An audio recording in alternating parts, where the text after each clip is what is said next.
Thanks for tuning in once again to Proline TV, the Our Lads Football Network, as we take a look at championship week in college football. And also we'll take a look at week 14 in the NFL.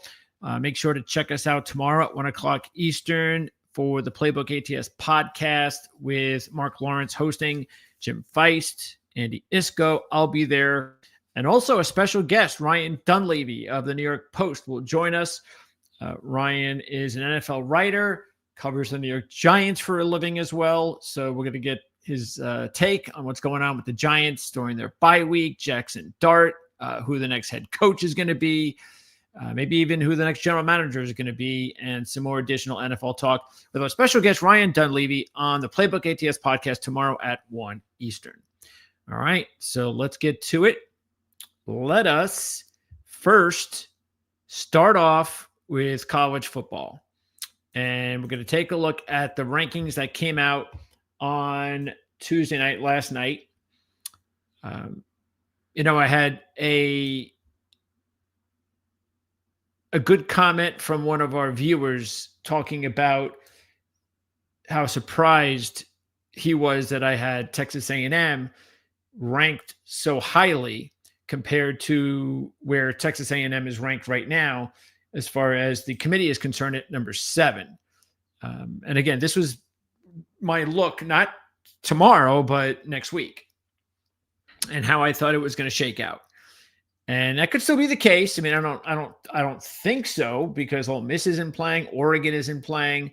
I guess the only thing that could move them up would be a BYU and Alabama win, and then maybe they could climb as high as 5, still a little bit lower than I had. And my explanation really was the same thing I've said for years. And that is, and really I should know better of what we talked about on Monday. For me, trying to predict what the committee is going to do is really, it's just not easy. Not just because it's a prediction that is not easy, but because the committee, there's just a bunch of jokers. And I don't care if it's college basketball or college football. I've heard it all before, and I don't know what's going to happen next week. I don't know whether or not we're going to get a shocker, but at this point, nothing surprises me anymore with the committee. And what these committees do is they decide what they want to do as far as which teams they want where. And so forth. And then they will put a narrative towards what their picks are, what their selections are.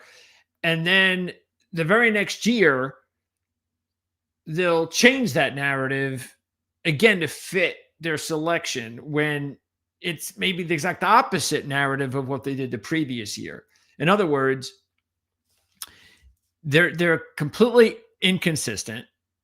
There is no rule book regarding, okay, if you do this, if your team does, and I'm okay with there not being a rule book. I'm okay with that because this is a flawed system and these are humans. But what drives you crazy about it more than anything, in my opinion, is the simple eye test and just common sense. That combination, it really is something that just angers you, whether it's basketball or football. And I knew that we were going to get this. Of course, it happens whether it was, hey, you know what? We got a 4-team playoff, right? That's a playoff.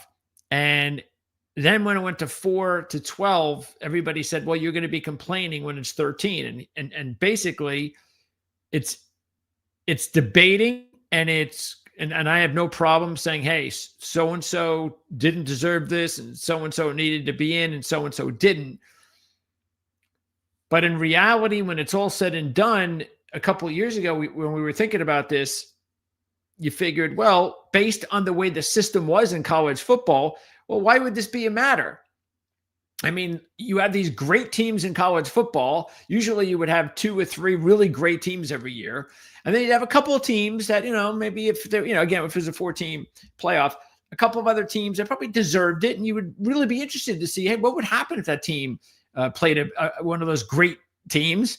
And so at that point, you're like, oh, come on, you get to 12. Who cares what 6 through 12 is going to say? They got no chance. But everything has changed over the last couple of years. And as we know, now with the transfer portal, yes, indeed, anything can happen in these playoffs now. Any team has a chance now. And I don't care. I mean, the only teams who really don't have a realistic chance are the group of 5 teams. And that's it. I haven't seen one last year. I didn't see one this year that says, hey, wait a second. I think that team, even if my favorite, South Florida, would have got in, no way would I have thought that they would have done anything but maybe win a playoff game. And that's all you can really hope for if you're a group of 5 team right now. Is you get into the playoffs and you hope to shock some team, and that's your season. And that's about it. But other than that, if you take a look at the way it's broken down so far this year, look at this. Look at these teams. Look at right now, BYU, Miami, Texas, Vanderbilt, Utah would be out. Okay? So especially these 4 teams, Miami, Texas, Vanderbilt, Utah, more than likely, all 4 of these teams are going to miss the playoffs. It doesn't mean that Miami easily has the best chance.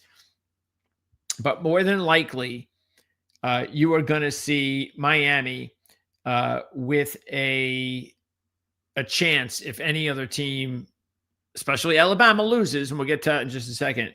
But other than that, Texas, Vanderbilt, Utah, there's just no chance, because Texas has no chance because Miami's 12, Texas 13. They're not playing. So Texas, there's just no chance. Again, we talked about this on Monday. Forget the rankings that I went over. Just the facts are the facts. If you look at it right here, again, Texas Tech right now, and that's it. Texas Tech. Oh, excuse me.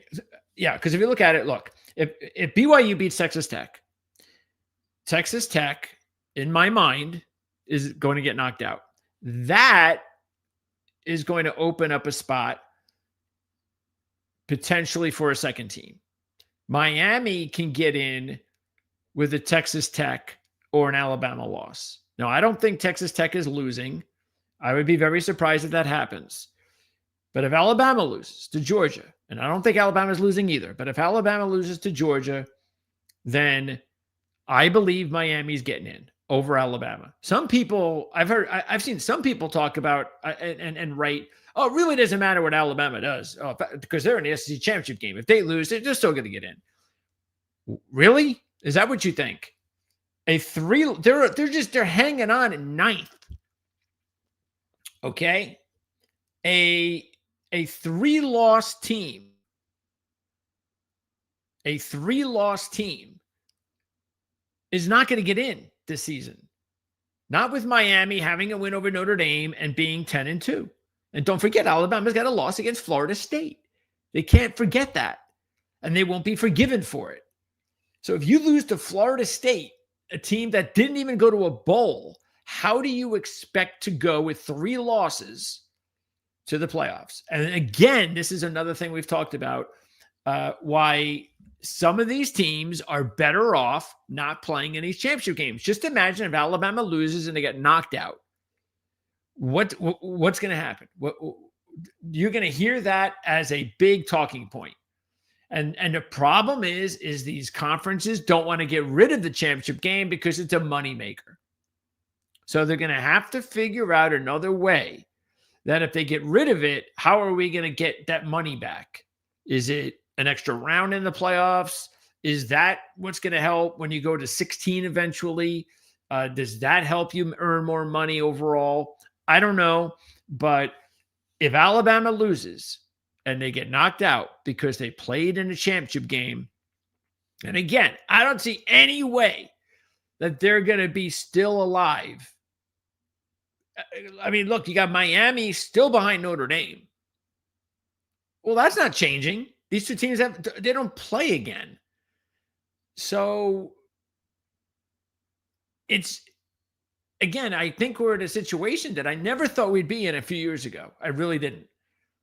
Uh, which is again why I thought all along when he went to 12, I was very happy. Thank you. I love it. And I'm really not complaining about it because I've been through the four and even before that, just voting on the champion for a majority of my life. So I'm not complaining about it. But it's just dumb that we don't have a 16 team playoff. It's just dumb. And we're going to get there. It's typical NCAA. Give us a little bit of what we've been asking for, but then really don't give it all. And we got to wait and wait. And we're going to wait a few more years until you go to the 16. And then we're finally where we're going to be for a very long time, I would hope, because 16 is the number that makes perfect sense. And then you can have Miami and Texas and Vanderbilt and Utah potentially all in the playoffs as well. And any of those teams could win a championship. So we'll see. Should be a fun weekend with all of this on the line. And, the Texas Tech one is going to be interesting if they were to lose to BYU. I know everybody's talking about Alabama for good reason, but the reason I think Texas Tech is in trouble is because of who they lost to. They lost to Arizona State. And let's just say they're a two-loss team, right? All right. So let's see. So let's move them down here. Let's see. Texas A&M, they had a better loss. They're also in a better conference. Now, if you want to Alabama, let's say they win the SEC championship. So there's no way they're not going anywhere, obviously. And then you have Oklahoma and Notre Dame. Now, I have no problem. They want to say, hey, we'll bump Oklahoma. But you're not bumping Notre Dame. I honestly don't know what this is. I know there are probably some Notre Dame fans that are getting very nervous about why Alabama jumped Notre Dame. And again, the hypocrites regarding the committee, because they came out and talked about how they talked about Vanderbilt. But they talked about Texas jumping Vanderbilt. He mentioned that because Vanderbilt does not have any significant wins, which is fine. I got no problem with that. That makes a lot of sense. Matter of fact, let me see. I want to get out exactly because this was from The Athletic, and I want to read to you exactly what it was because it was a really good point that they made. Let's see, where is it? And I can't show it to you, unfortunately, because it's a paid service. So I'm going to have to read it. Let's see. Where are we? Okay, let me see if this is it. Let's see. Nope, unfortunately, that's not it. No word yet, though. By the way, I have been completely offline in the last few hours prepping for the show. So if anybody heard anything about Penn State and their situation about finally getting their head coach, I mean, that's just terrible. We will at some point find out who their head coach is going to be. But at this point, it is not, it's really, you're starting to wonder what's going on over there. I know there were some people who really felt that, all right, that's it. The wave happened and it's got to be Sataki. Well, I don't know. I mean, I wonder now if they're going to be so desperate that they're going to go out there and they're going to do something. They're going to do something rash, like, maybe making a deal. I don't know, for a Lincoln Riley or someone like that. Where it's going to be, like, they're going to just give him the farm. And again, it doesn't have to be a Lincoln Riley, but because you get to this point, it's an embarrassing situation to be in, and you really don't want to have to. You really don't want to have to embarrass yourself any longer, because if all of the top candidates are gone, especially the ones that everybody was considering that were the top candidates to go to Penn State, then I don't know who's left. I just don't. I know there's a few guys out there that are still possible, but we're in a bad situation if you're a Penn State fan. Hopefully Marty and Dylan our Penn State guys will have something to say about it. I'm sure they will once there is a job handed out. Okay, I couldn't find it. I don't know where it is. But the bottom line is they were being contradicting once again.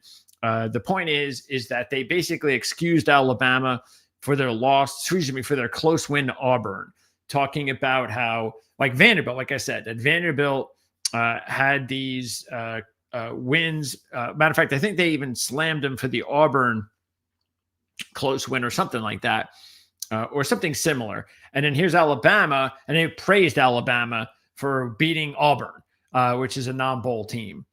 So again, they just said what they just, once again, they put their foot in their mouth by just trying to justify their selection or their move and that's the thing that should scare Notre Dame or anybody else, Oklahoma even, because it doesn't make any sense.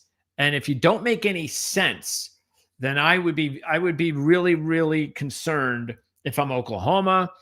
Look, I don't think there's any chance Notre Dame is not getting in, because anybody with common sense that watches college football, and whether you're a diehard fan or you do it for a living, can watch Notre Dame and know that they're more than capable, and probably should be, if you look at it, one of the top teams outside of, say, those top Ohio State winner, Big Ten winner, that sort of thing. And if you want to say SEC winner, but they're right there. Okay. There's no way that 11 teams in the Power Four are better than Notre Dame. There is no chance. And I get it. I get Notre Dame doesn't have like a very tough schedule this season, the way it all unfolded. And they lost their, the two biggest games. But once again, the week 1 game was on the road. The week 2 game, they lost on a 4th down play at the end. So come on, everybody knows Notre Dame is a national championship contender, and they've got to get in. But I will say this: I am not, except for the fact that I'd be upset because I did put money on Notre Dame to win the national championship. I would be okay if they screwed Notre Dame, only because, and I mentioned this even like last year, and we'll keep mentioning this until Notre Dame decides to enter a conference, that one of these years Notre Dame's going to get screwed. And they're going to get screwed because they're not affiliated with a conference. And when that happens, look, I don't think Notre Dame is going to change because they're making way too much money as an independent. So I'm not saying that this is something that will open their eyes and they're, we just got screwed out of the playoffs. We're not in a conference, so we got to go to a conference, and it's going to cost us $1 billion. No, they're not going to do that. They're not stupid, so it's not going to happen. But it is something that Notre Dame has to deal with. Just like I believe that it's something that Indiana is going to have to deal with in the next several years if they're on the bubble. Because if Indiana is on the bubble in the next several seasons, they are not making it. Because as we've said before, nobody has a more embarrassing non-conference schedule since last year and for the next 3 years, including this year, than Indiana. So, all right, let's get to it. Let's talk about championship week. Enough of this. All this is projection anyway. So we have a lot to get into. Let's pop up the games. We'll start with the game in the Sun Belt Conference. And you have Troy, James Madison, and just a crazy number now at 23.5, 14-1 on the money line. I do think if you're looking for an outright upset this week, if you're looking to make some money that way, I'm okay with Troy because of the fact that James Madison is such a heavy favorite and they're expected to win. And there's a little bit of pressure on them as well. The only reason why I don't think there's a ton of pressure on them is because most people don't believe they're getting in. The only way that they do get in, though, and there is a chance, as we mentioned on Monday, Duke has to upset Virginia. And if Duke upsets Virginia, there is an opening for James Madison. So look, it's too bad that game didn't happen first. So we would find out. I'm sure Troy would have liked it because that would have put a lot more pressure on James Madison. So there is some pressure on James Madison. Home favorite, supposed to win, all of that. Everybody's expecting a blowout. And here comes Troy, 4-1. ATS is a road dog this year. Very proud of Troy. As you know, for the past few months, we've touted them as our pick to play in the championship game. And they finally got it done. It looked a little nerve-wracking there a few weeks ago after they lost that one to Arkansas State. But they were able to find their way in with the big upset last week over Southern Miss. So good going, Troy. But unfortunately, it looks like it's the end of the line. Next up, and these are also Friday night games, you have the matchup in the Conference USA with Kennesaw and Jacksonville. Yeah, I'm a little torn in this one because I've really been behind Kennesaw, as you know, for just like Troy for the past couple of months. So I've been very, very, very, what the right word is.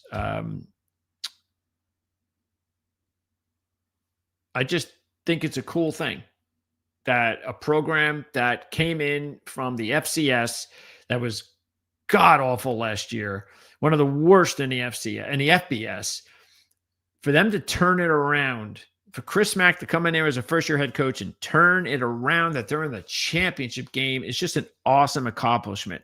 Now, it couldn't have happened in any conference except the Conference USA because it's just a bad conference. But hey, that doesn't matter.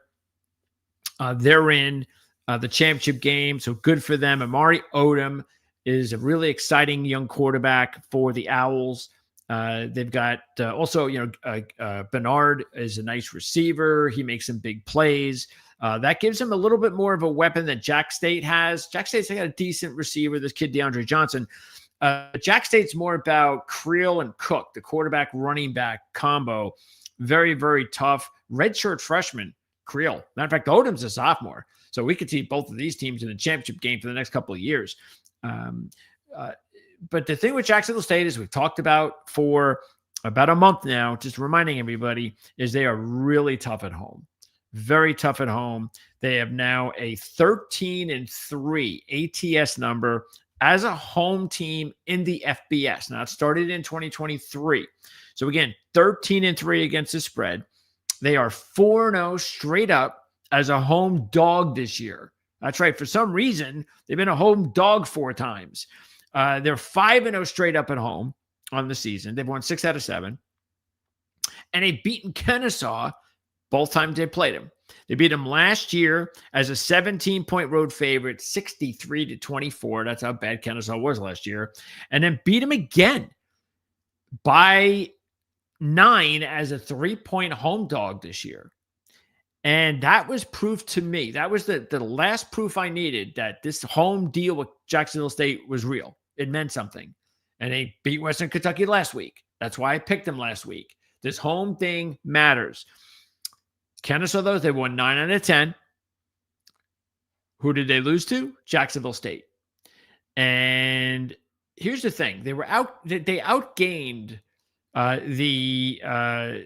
Jacksonville State in that game, the Gamecocks, by 128 yards. But I wouldn't get too much into that because it was a blowout. Really, it was a 32-13 game at one point in the fourth quarter. So obviously they're just going to play a little bit more laid back to defense. That's what usually happens. Still got to give credit for the team to put those numbers up. But still, Odom, by the way, threw 3 picks in the game. That was his worst game of the season. They had like 4 interceptions because they play the other quarterback sometimes. So I have to take Jacksonville State in this one. I just do. I think Kennesaw has proven to be, to me, the better team this season. I really think they've been the better team. But Jacksonville State, being at home, And this is a situation too that I think is interesting because we have another game very similar to this. I think one or two more that are similar to this regarding rematches. So Kennesaw was a 3-point favorite. What was it? I think about a month ago or something like that. I forget when it was. And they lost. And they were down, like I said, they were down 32-13 in the fourth quarter. And Jacksonville State, a few weeks later, they return home to play the team that they really handled, and they're the dog again. So now the point, at least the number came down a little bit. I think they were a 3-point. Yeah, now it's 2-point. All right, well, 2.5. Wow, half point. Excuse me. But a lot of times, this is just the way I do it. I'm not a professional handicapper. I've said that more. I say it all the time, just to make sure that you guys understand this. But 90% of the time, I'm going to go with that team. I'm taking Jacksonville State 90% of the time.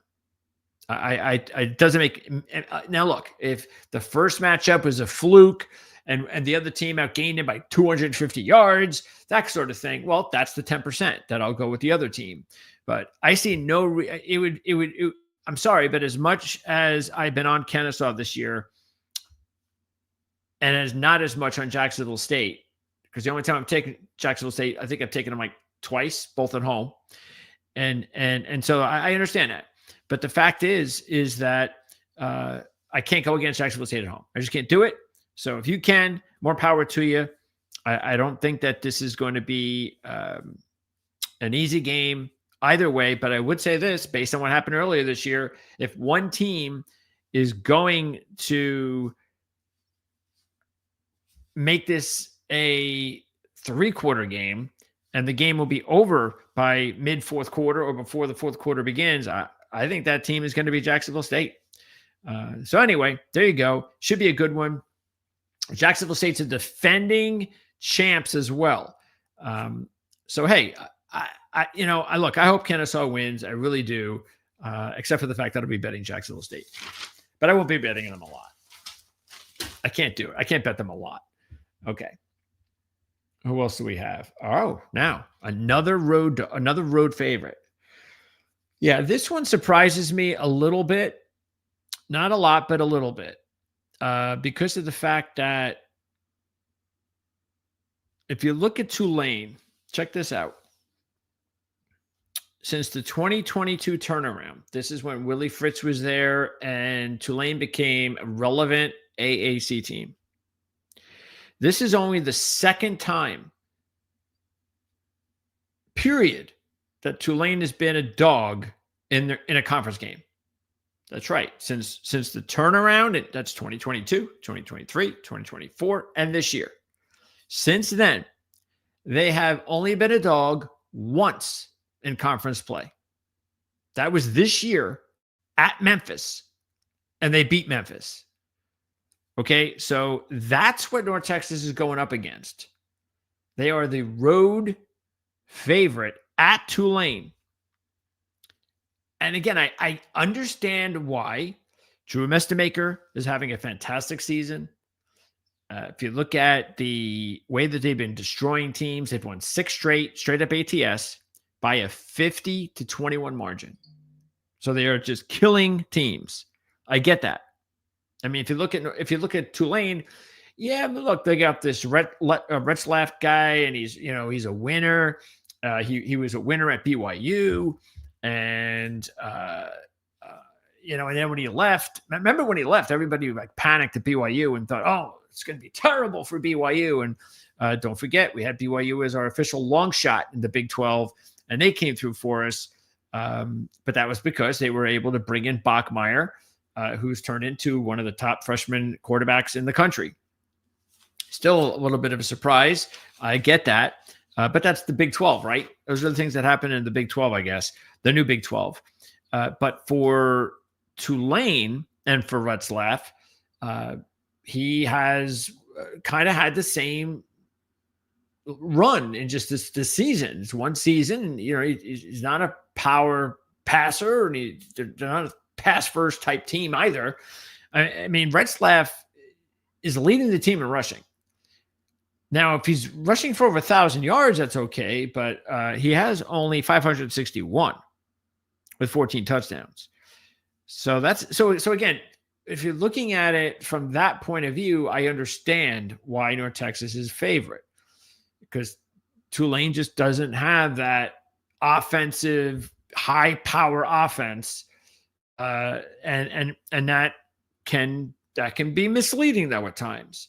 And once you get, it's sort of like in every sport, really. Once you start getting into playoffs and championship games, and you see it in hockey, where all of a sudden all the games are tightly, after just everybody flying up the ice during the regular season. Once you get to the playoffs, everything is more condensed and tougher and tighter, and lower scoring. And that's the same thing when you're getting into playoffs and championship games. And you could have these great runs like North Texas is on, but now every game you play is going to be against a good team. And Tulane is definitely a good team. Look, you know where I stand in this conference. I still believe South Florida is the best team. They beat North Texas 63-36. Okay. So if that's not proof enough why I think South Florida is the best team, once again, the only reason they're not here is because they couldn't stop a triple option.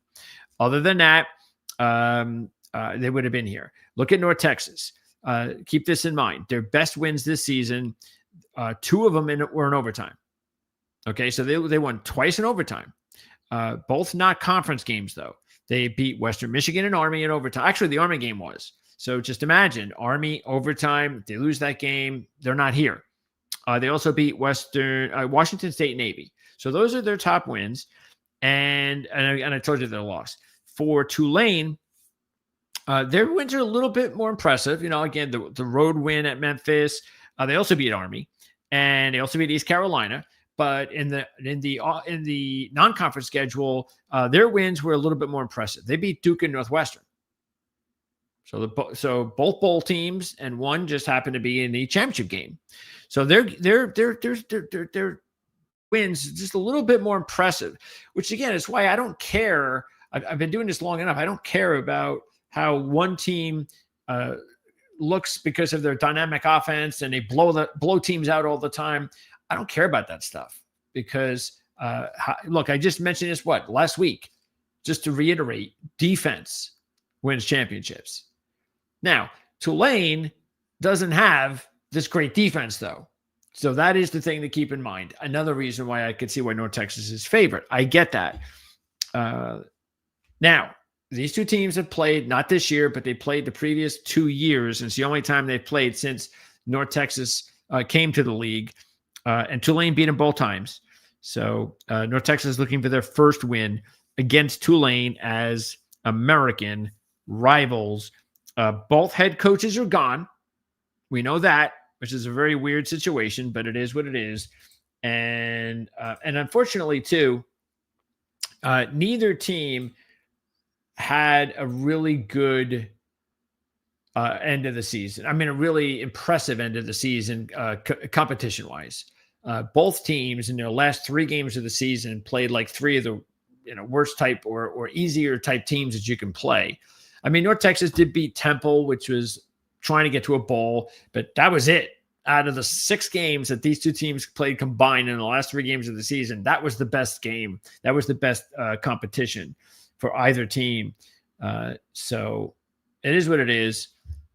It's just the way the season went because of tiebreakers. And speaking of the way the season went with tiebreakers, and I tell you what, if you really do think about it, tiebreakers in college football have been such a failure this season, such a failure. This is one situation, again, the whole South Florida thing. Then you've got this one. This is just embarrassingly bad. Just these two teams are in the championship game again. I mean, seriously, was there any point all season, any point at all, that anybody thought we'd see UNLV and Boise State in the championship game again? No.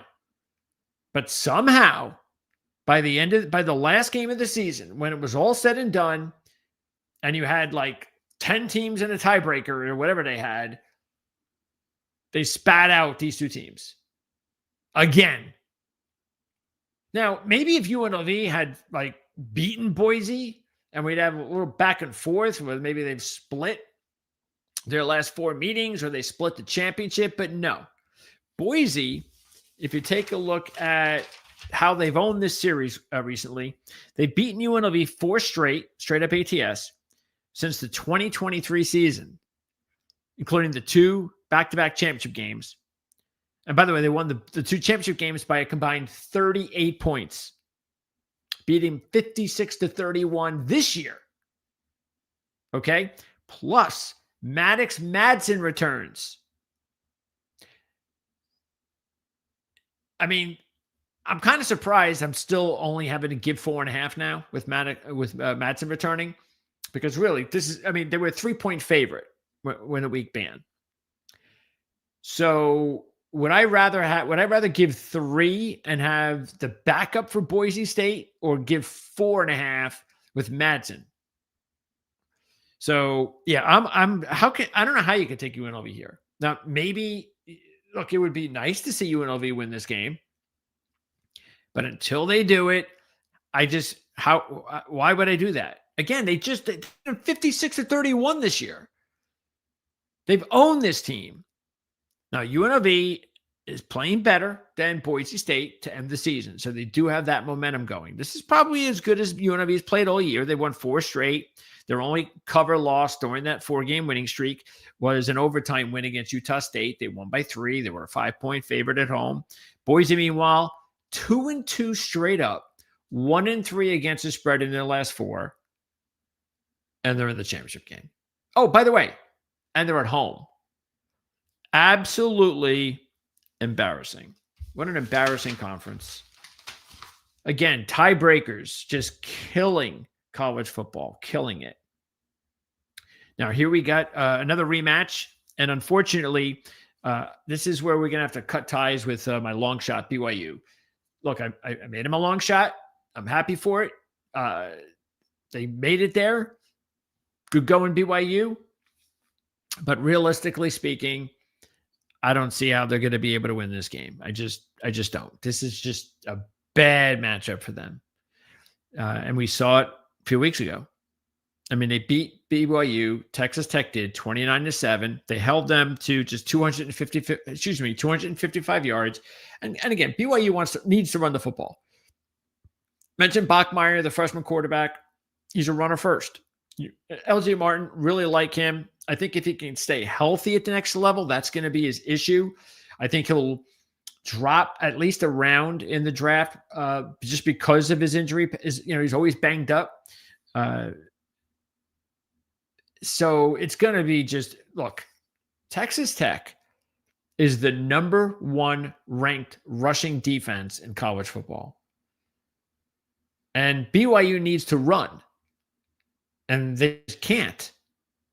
They tried. What did they have? They had 67 yards rushing with a 2.5 average in that matchup. I don't care that it's a neutral site. That doesn't mean anything to me. Now, when you have the number 1 ranked defense in rushing going up against a team that needs to run the football, I just don't see it. Throw in the fact that Texas Tech has won all of their games, all 11, by 22 or more points. Now, I'll have to give it for BYU because BYU lost by 22. They were the team that lost the least, but it was 22 still. All right. So I don't see it. I just don't. I don't know how. Look, and it's going to be at AT&T, so you throw in the fact that there'll be more fans there as well for Texas Tech. So there'll probably even be a little bit of an edge. Not a true edge, but still they'll definitely have an edge as far as the home crowd is concerned. I know it's a lot of points, but when you've beaten all of your opponents, now I know they lost because they did. That's important to note. They're not undefeated, but still, when you've beaten all 11 of your teams by 22 or more, I'm not worried about 12.5. Now we get into the MAC and another one of these situations. So yeah, this is the second of three where we're going to have a team as the short. I think all three of them are 2-point favorites: Kennesaw, Western Michigan, and Georgia. All three of those teams are favorites, and all three of those teams were favorites. Actually, Western Michigan wasn't. Two of them weren't, but Western Michigan wasn't. And all three of those teams lost to the team they're playing in the championship game. So Western Michigan, or at least Western Michigan, they were on the road. And again, they were a dog, short dog, 2-point dog, I think it was. So now it's a neutral site, and it's but they flipped the number to 4 points. 2-point dog to 2-point favorite, and they lost to Miami. Now, that wasn't a fluke loss either. I mean, Miami outplayed them in the game. There is a big point, and that is no DeQuan Finn. And maybe that's part of the reason they're a 2-point dog. Another thing to keep in mind, and this is why it's a perfect example of why you can't always look at head-to-head. Sometimes you can, but sometimes you can't. And here's a perfect example. Let's say Western Michigan and Miami did not play. All right. And all we had to do is look at their schedule. Let's do both. Let's say they didn't play and all we had was their schedule. Western Michigan, and let's say the two best teams that they both played. Well, Western Michigan beat Ohio and Toledo. The two best teams that were not in the championship game, Ohio and Toledo. Miami lost to Ohio and Toledo. Edge, Western Michigan. Hence, Western Michigan must be better. No, not necessarily, because let's flip it over now. Head-to-head, Miami beats Western Michigan. So if we go with that fact, if we say, well, yeah, head-to-head matters. All right, well, you're right, because Miami beat Western Michigan, even though Western Michigan looked better in their wins over Ohio and Toledo. So it's not a perfect science, and that's why I think when you're breaking down those sort of tiebreakers, that's why I think that these conferences nowadays, with everything that's so on the line, with going to the playoffs and all the money and everything, I think these conferences have to adjust their tiebreakers. I really do. And what I think they need to do, and I don't think they should adjust it to rankings, because that's taking it out of their hands. Because I wouldn't, if I'm running the conference, I'm not going to say, okay, well, we're not going to, if we have we don't have head-to-head to go with, then the next thing we're going to, I'm not going to the team with the highest ranking, because that takes it out of your hands. So instead, what I'm doing is I'm saying, if head-to-head doesn't work, then we as a conference, and maybe, hey, I'll appoint a certain number of, just like the NCAA has, I'm going to appoint maybe just 2 others. We'll have 2 other people here with the administration that I'm going to appoint, that we will get together in a room, the 3 of us, and we will let you know. Matter of fact, me as the commissioner, I'll be the tiebreaker. So we'll have 2 other administrative people there. And so, for instance, if we're in the ACC and that's how we handled it, and we had this multiple tiebreaker situation, well, Miami's in, obviously, right? That's how we're going to handle it. And we're not going to have this Duke nonsense. Same thing with some of these Boise and UNLV. We're not going to do this again. But I think I think I'd rather do it that way. Now, I don't know. I don't see that that's something that they're going to plan on doing. But I think they should come up with something. They have to come up with an idea where they just throwing this into some stupid tiebreaker formula is just not the way to go. So moving on, a couple of other things. We spoke about DeQuan Finn not being there. So this is important. So Thomas Gutkowski, a young quarterback, took over. And he's only been playing. He only has 2 starts since DeQuan Finn left. And the good news for Miami fans is they've got themselves a quarterback. And he's only, I think he's a redshirt freshman. I believe he is. So that means he's going to be there for the next several years. So they're going to have another good quarterback in Miami. Now, he's going to have to step it up. Big environment, championship game. We'll see how he handles that pressure. But, last week they needed to win to get into this position. And even though he didn't play one of the top teams, it was Ball State, he threw for 226 yards and 3 touchdowns. Not bad for your second start. So, and I like what I saw in film. I think he's going to be just fine. So, I'm sorry, but this is one of those situations again that I'm going to have to take the opposite team. I'm going to have to go with Miami of Ohio, just like I'm doing against Kennesaw with Jacksonville State. A few years ago, I would have stuck with Kennesaw State. I would have stuck with Western Michigan, and that's just what I would have done. But I think I've learned a lot over the years, and this is where you got to throw away that you feel here with a specific team that you've been with and you've been following all year. And for the most part, they've been doing a really good job of giving back, covering games, things of that nature. And this is, again, just like Kennesaw, I'll be, in a way, it's like, I don't mind these situations because it's like I can't lose. So if Kennesaw wins, oh, that's nice. If Western Michigan wins, oh, that's nice. Hey, because again, Western Michigan was, I think they were one of my long shots this year as well. So again, just like it worked out for BYU, very happy to see Western Michigan here.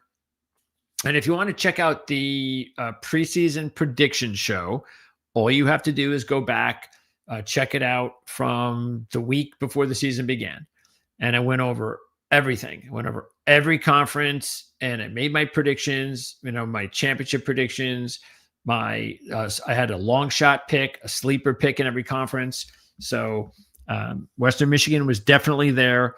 And look, Lane Taylor, and the reason is because I've been a Lane Taylor fan. I think he was the right man for the job here. I really felt confident that he was going to get the job done, and he did. Now, I didn't know when that was going to happen, but it happened this year.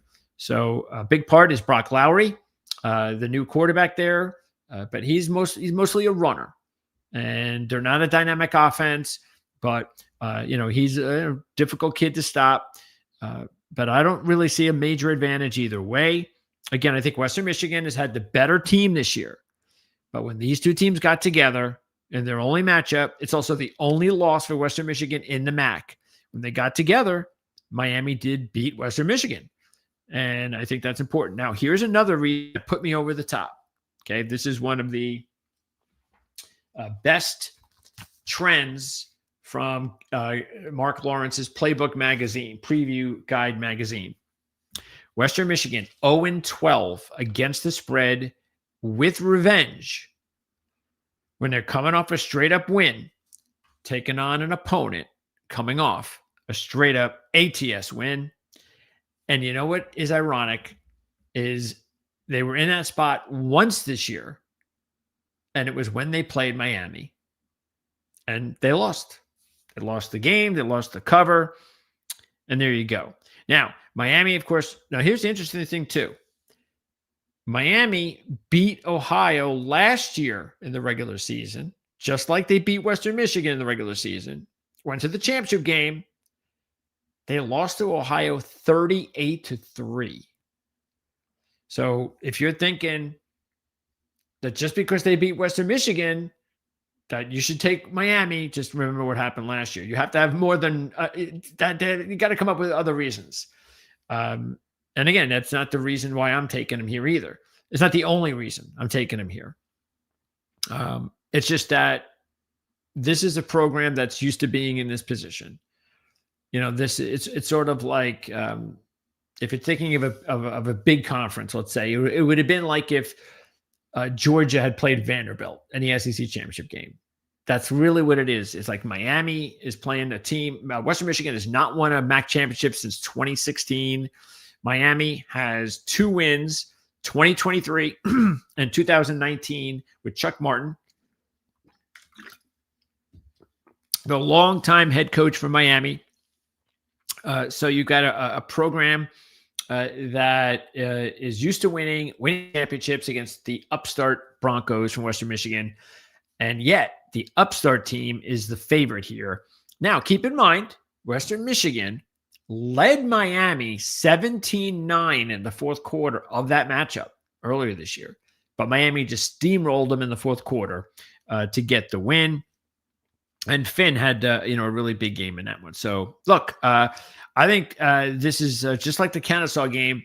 I see this one, this is going to be a good one, a close one, more than likely. Could go either way. Look, most people thought Miami and Ohio last year was going to be a close one, and look what happened. So anything is possible.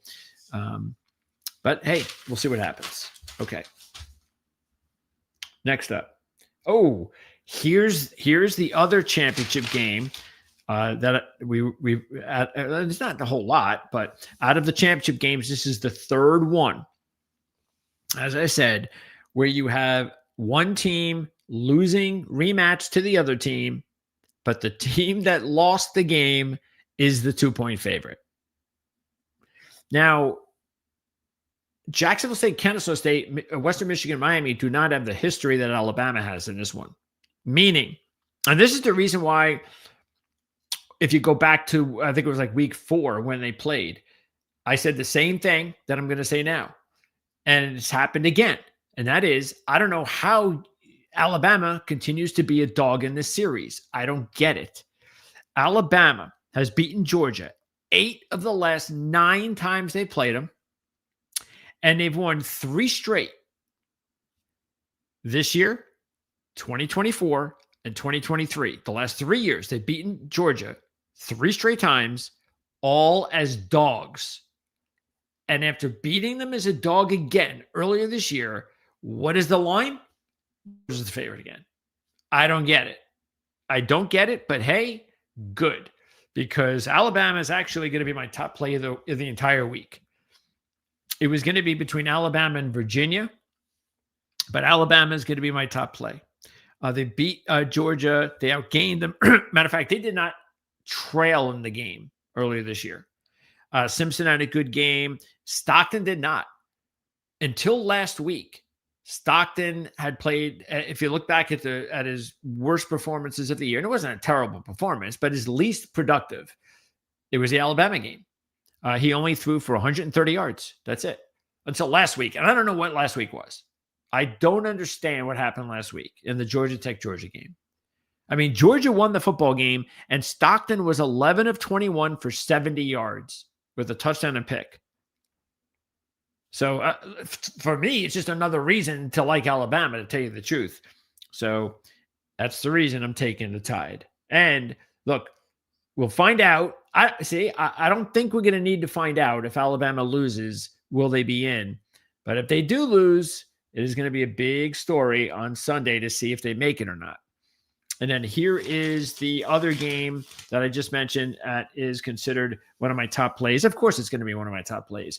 It was my top play that week when they beat Duke a few weeks ago. That was just 3 weeks ago. They were a 5-point road dog at Duke, and they won the yardage battle by nearly 300 yards.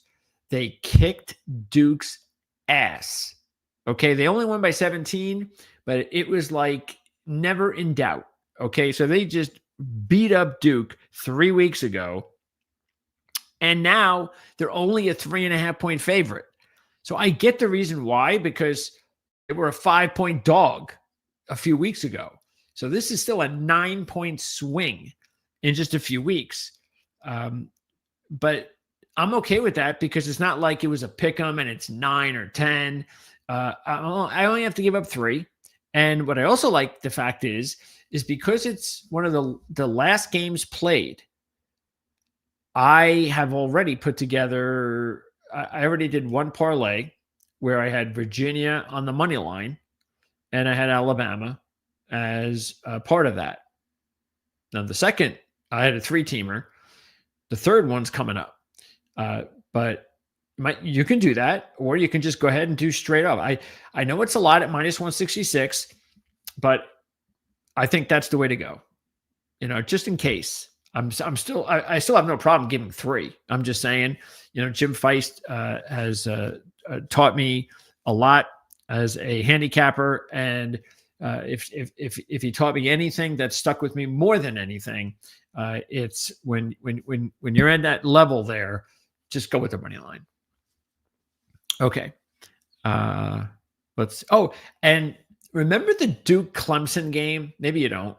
The one in Clemson, when it was a high scoring game and Duke had a 4th down and it was incomplete and the game was over and everybody was ready to go home. And then there was a flag.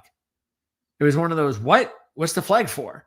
And when we looked at the replay, it was like, yeah, I don't know about that. And I think it was even it might have been against Clemson's top corner, Terrell. I think so. Anyway, so they called a really, really weak penalty against Clemson. Now, just imagine if that didn't happen. Just imagine if they didn't throw the flag, because they shouldn't have. We wouldn't be here. That's how important those types of plays, those types of calls matter. I mean, it mattered that much. That's how big it was. Get this. Virginia has only had one loss since week 2 when they lost at North Carolina State. That was when they were at home against Wake Forest, and they lost 16-9. So you might go, well, that's not good. That's a pretty weak loss. Wake Forest is a pretty decent bowl team and all, but that's not good. Well, Chandler Morris got hurt in the game. So their only loss since week 2, their only loss in conference play, because we all know now North Carolina State game didn't count as a conference game. They lost because Chandler Morris was hurt in the second quarter when they were leading 6-0. And you know what happened at the end of the first half, just before the end of the first half? Wake Forest returned a punt, 88 yards for a touchdown, and led 7-6 at the half and never relinquished the lead. And they won 16-9 because the backup came in and didn't do a good job, and Virginia had no offense, and there you go. That's the only loss for Virginia since week 2. They destroyed Duke just a few weeks ago. Duke is 7-5. And Virginia's only a 3-point favorite. Okay. I'll go with that. And to wrap it all up, we wrap it up with the final game. And this is actually where I'm also going with the parlay. So I decided to go Alabama with Virginia and Ohio State money line. I don't know if I'm going to need it, but I figured what the heck, because I don't know what to expect from Indiana here, but I do know what to expect from Ohio State. And you really do have to be impressed with the way they played this season. Because even though I'm still not sure how they'll react to having to win, 3 consecutive, big game opponents, that sort of thing. Something they haven't done all year. They've had a pretty manageable schedule. Their toughest matchup was that first game, and it didn't turn out to be tough. As good as a team as most people thought it was going to be with Texas. But they did what they had to do, beat Illinois, went to Washington, beat Michigan, that sort of thing. But what really impressed me about Ohio State this season, more than anything, is their spread record of 9-1-1. And if you got to go back a long time to see when Ohio State has been that good, ATS. So they've been covering nearly every week. And once you get past the first game of the season against Texas, keep this in mind, which was a 7-point win, Ohio State ended up beating their last 11 opponents by 18 or more points. Okay. They beat all of their opponents, including Texas, by 7 or more. And now they get Indiana. And Indiana also undefeated, but 6-5 ATS. And also remember, Indiana had a couple of games that they were this close to losing. They beat Iowa by 5 and Penn State by 3, and we all remember how they beat Penn State on that last drive. They had the big win, no doubt, can't take it away from them. Big road win at Oregon. Won that game as the only time they were a dog this year too. And that was the first time, and the only time so far, since Cignetti's been there, that Indiana has beaten a quality team. So we'll see if he can do it again. I'm not going to go down that road. Ohio State has not been in this position. Matter of fact, when was the last time they were in this position? Let's see when that was. Because Michigan has been hogging that up lately. So when was the last time Ohio State was in the Big Ten championship game? Let's see. It was, there it is, 2020 when they beat Northwestern. So they have not won a Big Ten championship since 2020. Now, look, it's obvious when you put these two teams together which team is jonesing for a Big Ten championship. It's Indiana. So I get that. But my point is that don't think that just because Ohio State's the defending champs, that they're undefeated, that they beat Michigan, that they're just going to settle. We don't really care about the Big Ten championship. It's not the biggest thing in the world. Michigan was, and the playoffs are. This is just a game. No, this does matter. And it does matter also because they're facing an undefeated Big Ten team. So this is a major game for both teams, just as much as it is for Ohio State as it is for Indiana. The only difference is for Indiana is that it's big for them in effect because, again, it's Indiana. And I can't even tell you the last time they've been in this position. So that's why I'm taking Ohio State. I have no problem giving 4, but I might as well, since they're both at the same time at night, I just figured, well, let me just hit the money lines for him and go with my top play, Alabama, before that. Take Alabama straight, then and if they win, then I can just sit there and I'll just take Ohio State and Virginia on the money line. I won't take either one straight. If Alabama loses, then I'll have to think about what I'll do there. I might still just go back and still take Virginia and Ohio State on the money line parlay. I might still do that, but what I might do instead is just go ahead and just take Ohio State and Virginia, -3, -4. And that's going to do it. So that is it for our college football talk. And we all get the selections coming out on Sunday. I have no idea when I'll pop up. I don't know if it'll be Sunday or Monday or Tuesday, or I have no idea. But, we're going to the playoffs. We're getting right into it. So that should be a lot of fun, having our playoff preview shows and predictions and all that kind of stuff. So Ohio State is clearly the only short team in my mind. Indiana at 4-1. I want nothing to do with them, but Ohio State, I think they deserve to be the heavy favorite to win the championship right now. The only way I would change my mind with that before the playoffs begin is if Indiana beats them. And if Indiana beats Ohio State, I'm just eliminating both teams because I'm just not picking Indiana to win the championship. I just don't think they're going to. I can't see them winning, 3 big games in a row. I've never seen it, and I know they're a completely different program than they've ever been, and I get that, but you just don't do that. You had a nice first time in the playoffs last year, and that's nice. That was important, and you got that off. Check that off the list, and now you're ready to go back into the playoffs and win a game. But it's a big difference to going and win a game than to win 3 games and win a national championship. I know they can do it. I get that. And I'm not saying they can't do it, but I'm not taking Indiana at 4-1.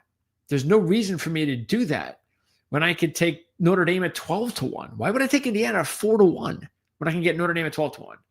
And I can get Ole Miss at 33-1. Why would I take Indiana at 4-1? I mean, there's hardly any difference at all in talent between those teams. We just went over that. There's just no major difference. So why on earth would I take Indiana at 4-1? Let's talk NFL. So let's go into week 14 in the NFL. And let me go ahead and pop up the NFL, and we'll run through the latest lines. And tomorrow on the Playbook ATS podcast, we'll break down some of the key injuries and so forth. I don't have a whole lot of time to do that here on the show. So check us out at 1 o'clock tomorrow. Mark Lawrence hosting the Playbook ATS podcast, Jim Feist, Andy Isco, and I will be there. All right. Thursday, Dallas and Detroit. And boy, the Dallas Cowboys are playing some really good football. I think it's a great story. They've won 3 straight up ATS since the bye, including back-to-back upset wins against the Super Bowl teams. First, it was the champs Philly. Then it was the runner-ups Kansas City. And you know what's kind of funny, too, is both of those situations, they weren't home, but they were 3-point dogs. Well, they're now a 3-point road dog. So they're trying to win 3 straight as 3-point dogs in a row. Detroit, meanwhile, looked like they were going to get their all-world center back, and then all of a sudden, no, it's not happening. He's not healthy enough. He's not playing. That had to be a big blow. And, we've talked a lot about Detroit this season and Dan Campbell, what a great spread team they are, and blah, blah, blah. Well, the run ended in their matchup. Which one was it? It was the last, trying to remember who they played. Oh, the Giants. And it was the first time that they didn't cover under Dan Campbell when they were coming off a loss. First time. And that was the Giants. And then what happened the next week? They lost to the Packers. So there's something not right with the Lions right now. Everything's right with the Cowboys right now. And check this out. How often do we say negative things about Detroit with trends? Well, the Lions are 2-10 against the spread at home off a straight up favored loss when they take on an opponent off a straight up ATS win. So yeah, I think what the play is, in my mind, I think the play is either take Dallas or don't take the game. I just couldn't take Detroit right now.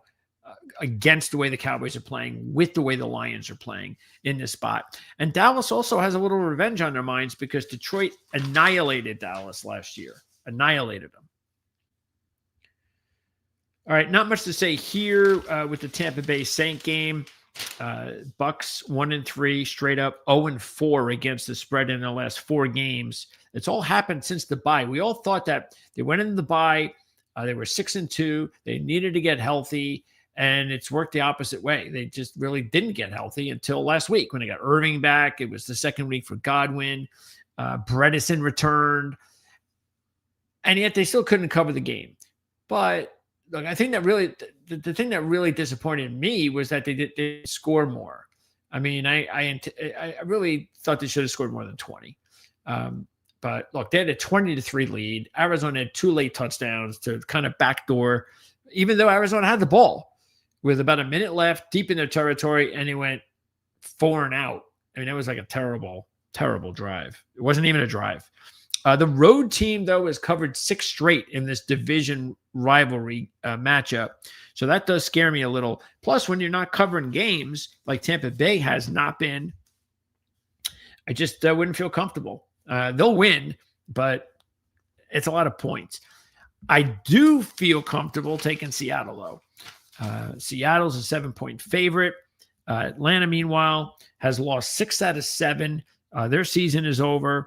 And get this interesting trend. They've dropped 8 straight covers, 11 straight covers before they play a Thursday night game. And they'll be at Tampa on Thursday. So for what that's worth, throw in the fact that Seattle has a 5-1 straight up ATS record on the road this year. And the only time that they did not cover was against Tennessee, the last road game, and that was a backdoor cover as well. Look, I've already put money on Cincinnati to both win the division and the Super Bowl. I was able to get them at, I think I have them I think they're 100-1 to win the Super Bowl. I got them at. And here's the reason why. Because if Joe Burrow can get this team to play the way they played against Baltimore, now that's the mystery. We know they can play that offensively. Can the defense play anywhere like the way it was like watching the Bengals play defense last week was like, what? We haven't seen them play that type of defense since they went to the Super Bowl. So if they can play that type of defense the rest of the season, they're going to win the division. And then if they win the division and you got Joe Burrow in the playoffs and we know how money he is at that time of year, I'm sorry, I'm getting 100-1. I'm taking it. So Burrow has beaten Josh Allen both times he's played him, one regular season, one playoff game. But look, here's the problem with Cincinnati. And look, I understand why they're 100-1. I understand all that, and I get it. Remember this, even though it's not likely that teams anymore, well, it still can happen, but we haven't seen it in a while where a team wins the division with a sub 500 record. But if it's going to happen, it could happen this year. So let's say Cincinnati loses to Buffalo. Some people will say, oh, they're out of it. No, they still have Baltimore next week. And let's say they still have a win and a split with Pittsburgh. So let's say, and check the schedule out after Baltimore. So let's say they beat Baltimore. All right. And they sweep Baltimore now. So they got the edge there. Their last 3 games are against Miami, Arizona, and Cleveland. So if they beat Baltimore and they play well against Buffalo but lose, of course they're going to win their next 3, right? And if they do that and they get to 8 and 9, that might be good enough to win the division. And so I don't care what their record is, as long as they win the division, because they're not going to get a wild card. As long as they win that division, they're in the postseason, and they end up with what would it be? 5-1 the last 6 going in the playoffs. Hell yeah! Watch out for Cincinnati. But yeah, I'm taking Cincinnati in this one anyway. I'm getting 6. I'm getting 2-1 on the money line with Burrow. And look, if Buffalo was playing the way they played the last few years, that would be different. I would not jump on this game as easily. But because Buffalo has not been playing well this year, they've been very erratic. You don't know what you're getting from them from week to week. Why not take the chance with the Bengals here on the money line? Throw in the fact that Buffalo has dropped 8 straight covers as a favorite of more than 3 when they take on an opponent off a double-digit win. And they're 0-1 in that role this year. So I'm taking the Bengals plus the 6. Speaking of 6, and speaking of the AFC North, here you go. You've got Pittsburgh, you have Baltimore, and it wasn't long ago that dogs ruled. And this matchup of these two teams would be incredibly close every game.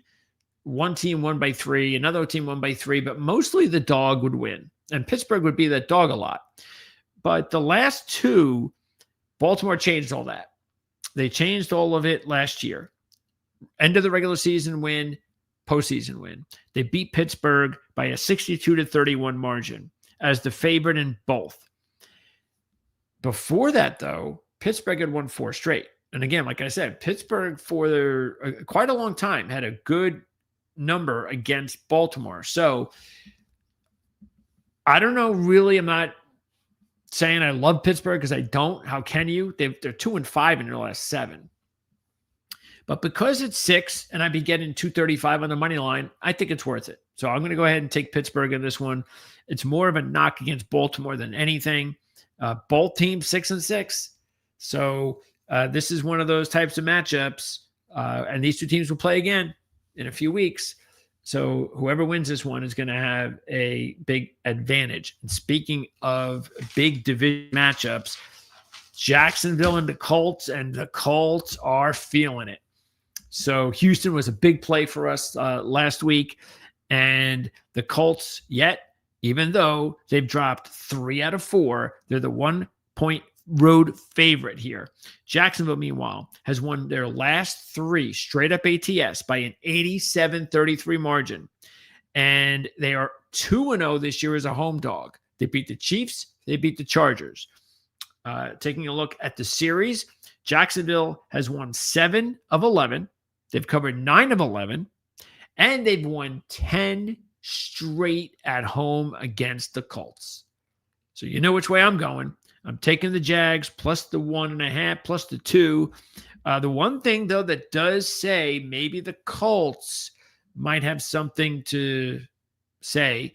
They've covered 11 straight off of a straight-up division-favored loss. But I'm going to go ahead and take the Jags in this one. And then you got Cleveland and Tennessee. I mean, you knew if the Browns were a 4.5-point favorite, it would be against either Tennessee or New Orleans. So, but that defense against Ward, the only thing is I can't really put money on the Browns with Shedeur Sanders. I'm sorry, I just can't do it.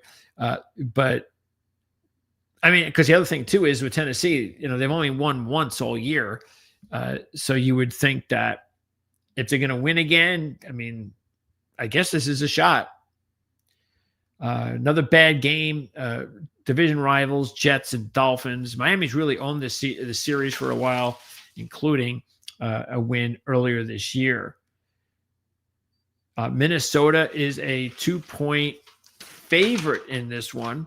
And it's interesting because earlier the week, because nobody knew the status of J.J. McCarthy in our Wise Guy contest, Washington was a 2-point favorite. And I was really thinking of taking Minnesota. And then I said, no, I shouldn't do that. Because Jaden Daniels is supposed to come back or might be coming back. So you got to keep an eye on that, of course. I think it's official. Is it official yet? The Jaden Daniels? It's only Wednesday. Let's see. Is Jaden Daniels coming back? Like I said, I've kind of been out of commission checking this stuff out for a while. No, nothing yet. So we don't know yet. So keep that in mind. But hey, I tell you what, if it looks like he's not playing, then I would definitely jump on Minnesota. Maybe this will be a good thing for JJ. He missed a week. So anytime a quarterback's struggling, a young quarterback is struggling, taking time off is always a good thing. But Aaron Jones is also banged up. Look, the Vikings aren't going to the playoffs. The only reason, like I said, I would take this game for sure is if it's Marcus Mariota again. But even at that case, I can't take Minnesota really seriously because even with McCarthy, they're just not doing anything on offense.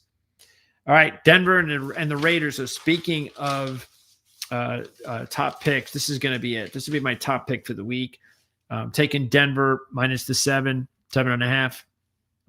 They have covered 9 straight as a division road favorite of more than 3, which is what I want to see. Last week I didn't take them because when we went over the trends, and all the trends said to go against them. That was a bad spot for Denver last week, and it proved it.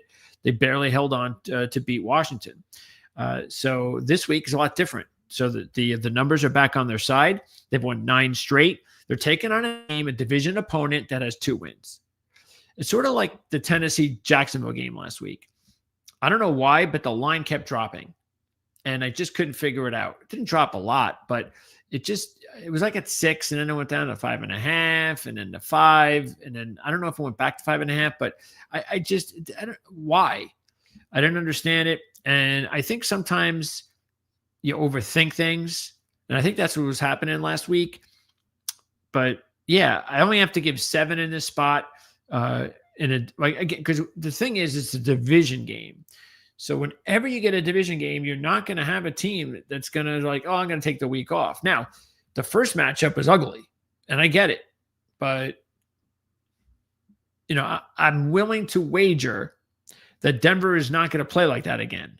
So to expect them to play that bad again against Las Vegas, I don't know. I just can't see it. Not twice in the same season. Also, the Raiders are 2-10-1 against the spread. Their last 13 coming off a double-digit spread loss. Here you have the Rams in Arizona.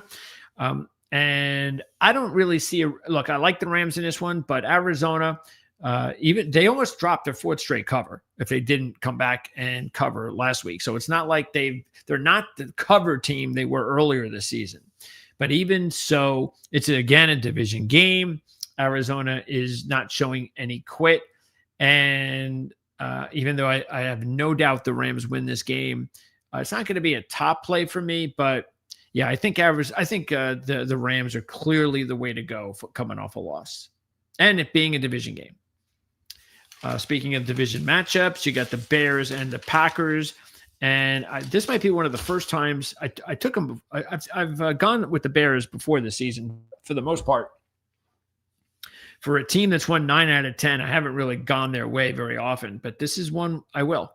As a 6.5-point dog, I think they're being a little disrespected here. They're the number 1 seed in the NFC, and they've won 9 out of 10, and they're getting almost 7.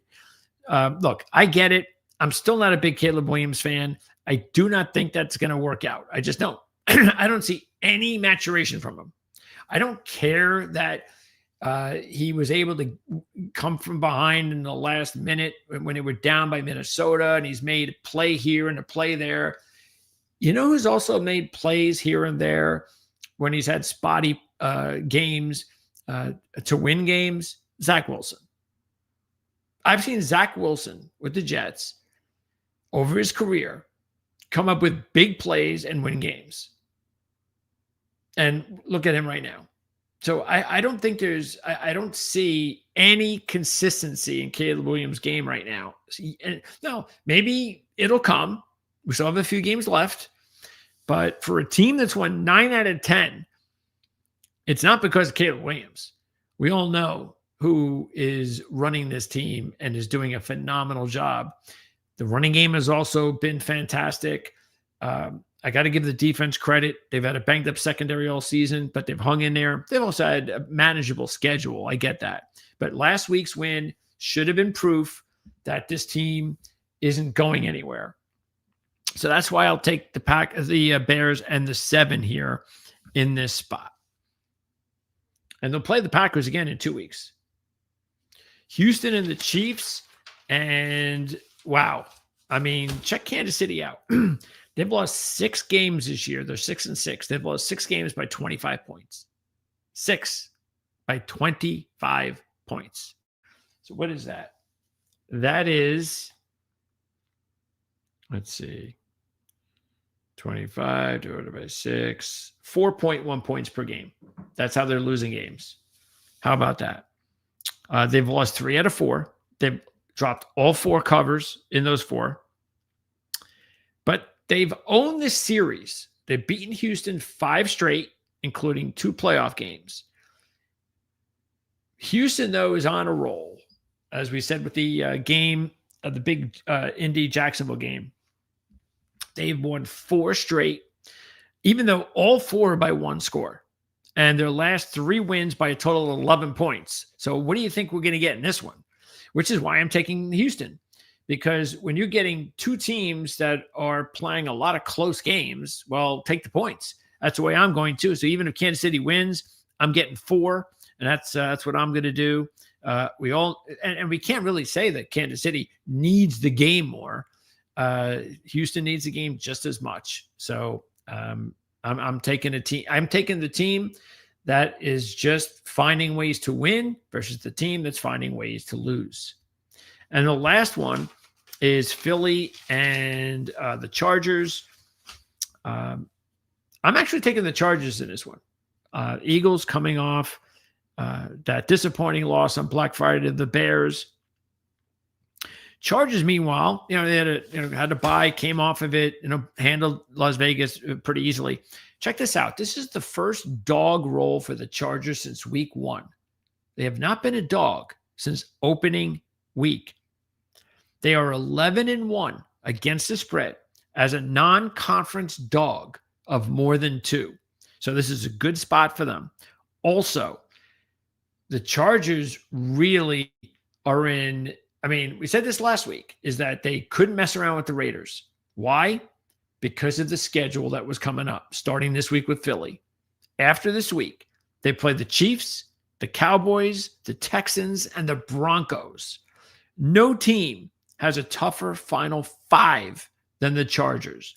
So they're already dialed in. They were dialed in last week. That's why they blew out the Raiders. The Eagles, meanwhile, in 3 of their last 4 games, they'll be playing Las Vegas and the Commanders twice.